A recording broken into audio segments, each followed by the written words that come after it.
successful people. I'm not talking about Tom Cruise and John Travolta.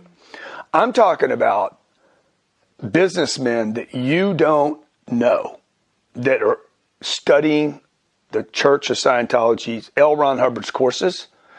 And these people are multi-billionaires, okay? These people are some of the best business people I have ever met on the planet. 3 of them I'm thinking of right now.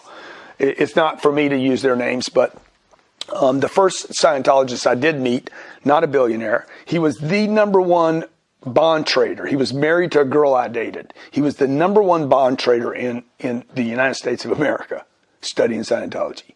And he said that Scientology was the reason he was the #1 bond trader. The guy was making millions of dollars. That's all I knew about Scientology. It was controversial, and this guy, Peter, was a Scientologist. This is when I was 30 years old, 35 years old. And he was a Scientologist, and he was making all this money. I didn't know anybody making this much money. I walked in his kitchen one day and opened up the cabinets. The storage room was bigger than my whole kitchen. And he had food and water for months, man. And I was like, who is this dude? He's the #1 bond trader, blah, blah, blah. I said, well, yeah, but how did he get here? Oh, he's a Scientologist. He studies Scientology. I said, dude, I want to study some of this Scientology. Because I want I wasn't prepared. I had a refrigerator that couldn't hold enough food for 3 days. This guy had food for months. And so then I started doing courses when I was 45 years old. I lived in a town where they had a church, and I started doing courses. And that was, I guess, 15 years ago. And if you look at the trajectory of my career, my finances, my life, my expansion, you're going to see, a very interesting parallel between me doing well. I was doing well before I went to the church, without a doubt. But I wasn't doing what I'm doing today. I mean, these courses, every time I do a course, everything in my life just spikes upward. So that's what they don't tell you in the tabloids. They don't tell you what the courses are, what they do for people, how it improves marriages. Why do I have so much vitality and why am I so comfortable being Grant Cardone? Those are things that make me a better Catholic. I was brought up Catholic. I believe in God. See, that's what the tabloids say. Scientologists don't believe in God. That's not even true. God's all over these writings. So I'm not only a better Catholic, I'm a better human being. I'm a good father. I know how to create time. Magic. How do you create time? So you go from being in $400 million worth of deals to being sensitive enough with a 10-year-old in the period of the same 30 minutes. Because I'm doing the deals and I got the 10-year-old with me. And then how do I move to a marriage? How do you do that? That trick,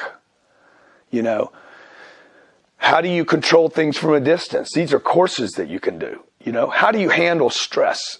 How do you eliminate stress from your life and not experience it, no matter how big the deal is, right? How do you detect good people and bad people? These are all skills that people have to have, and that's what the church teaches. And you could be a Baptist, a Mormon, a Buddhist, agnostic, atheist, communist, Democrat, Republican, confused, succeeding, not succeeding. They're not going to ask you to change anything. They're just going to be like, here's the course. You want to do it, not do it? Wow. So it's been amazing for me.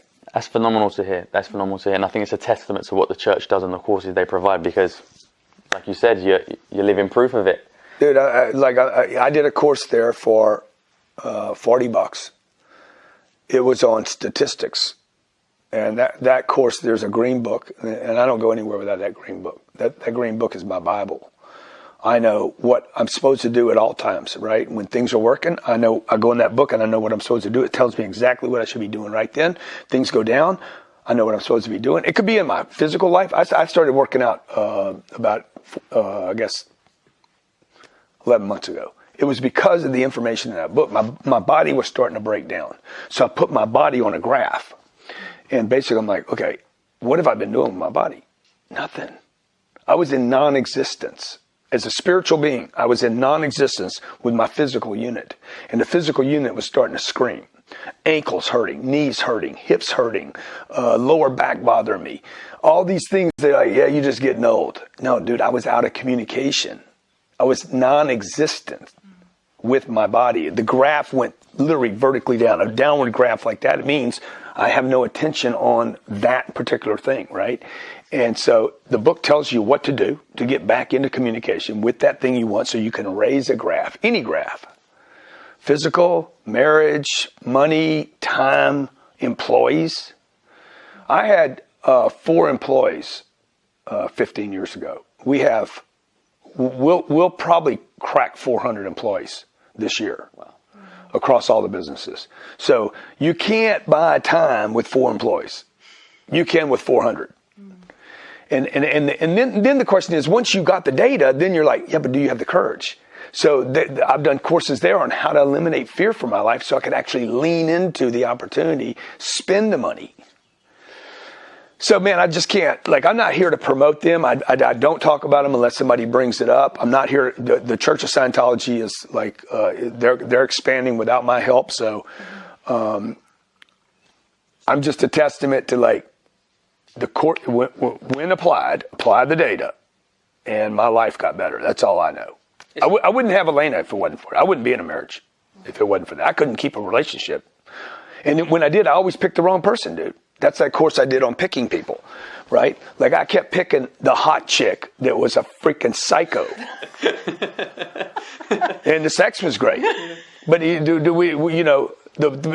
couldn't even make the pancakes, right? Or we couldn't enjoy the pancakes together. If the sex was good and the pancakes, we couldn't enjoy ourselves together. The only thing that was good was the sex. And so I had that part figured out. I just didn't have how are we going to have kids together? Because right now we're just going to kill each other.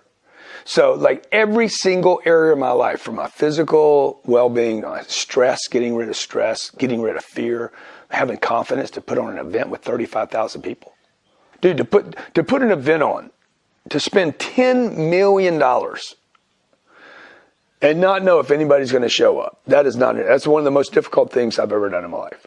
Because up until Thursday night, I think you guys probably thought, dude, you were probably even wondering, dude, is he going to sell the place out? I think everyone was. Everyone knew he was good, but there was 35,000 people is a lot of people. That's a lot of people. And it's that whole thing, right? The 4-minute mile. If it's never been done before, can he really do it? I'm sure everyone now. Dude, Thursday night, okay, I did an audit on the tickets sold. And I'm like, guys, come on, how many tickets have we really sold? But they told me 34,926 something. I'm like, okay, do another audit. Thursday night, I had done 3 audits. I still was like, there's no way. This place is going to be empty tomorrow. So, Friday was almost to capacity. Saturday had more people, and Sunday had even more people. So then it's okay, I got them here. Will they stay? So, the not certain doesn't mean, just because you start getting rid of fear and stress doesn't mean you're certain about everything. I'd never done it before. Why would I be certain about it? Right? So there's that learning those things and having the confidence, man, to stroke a check that big and say, not just the money, because at some point it's not about the money. Now it's about, I'm going to be embarrassed. It's like having a party, right? You're like, is anybody going to show up for my party? Yeah.